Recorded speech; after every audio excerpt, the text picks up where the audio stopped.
আসসালামু আলাইকুম। আমি doctor Abu Bakr Siddique, Monima homeo complex, Mohammadpur, Dhaka. এখন যে বিষয় নিয়ে কথা বলবো তা হলো থ্যালাসেমিয়া রোগীর খাবার তালিকা। এই থ্যালাসেমিয়া রোগীর রক্ত গ্রহণ যেমন আবশ্যক, ঠিক তেমনি খাবার গ্রহণে সতর্কতা অবলম্বন করতে হবে। প্রচুর ক্যালসিয়াম সমৃদ্ধ খাবার খেতে হবে, যা হাড় মজবুত করবে এবং আয়রন চুষে নেবে। প্রতিদিনের খাবার তালিকায় ভিটামিন ডি সমৃদ্ধ খাবার রাখুন, যেমন ডিম, মাছ ইত্যাদি। নিয়মিত খাবারের পর লাল চা বা গ্রিন টি পান করান, যা রক্তে অতিরিক্ত আয়রন কমায়।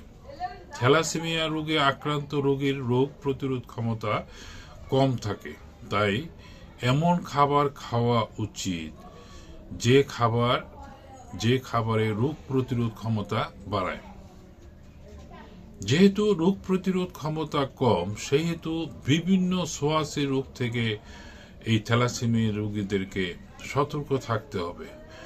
আয়রন সমৃদ্ধ খাবার যথাসম্ভব এড়িয়ে চলুন এবং প্রতিনিয়ত রক্ত গ্রহণের ফলে রক্তে আয়রনের আধিক্য ঘটে, যা অন্যান্য অঙ্গের ক্ষতি সাধন করে।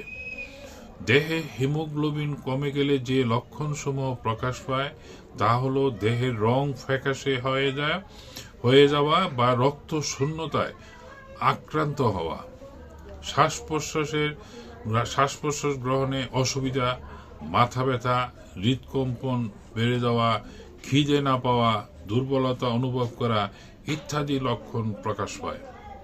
এই folic acid, iron, vitamin C এবং ভিটামিন বি12 এই জরুরি উপাদান কমে গেলে আমাদের শরীরে হিমোগ্লোবিন কমে যায়। আমরা জেনে নেই কোন ধরনের খাবার হিমোগ্লোবিন বাড়াতে সাহায্য করে বা ফলিক অ্যাসিড হিমোগ্লোবিন তৈরির জন্য অপরিহার্য। আমরা আসলে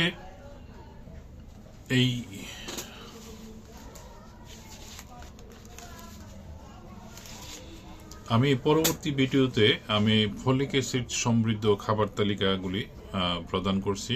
ধন্যবাদ।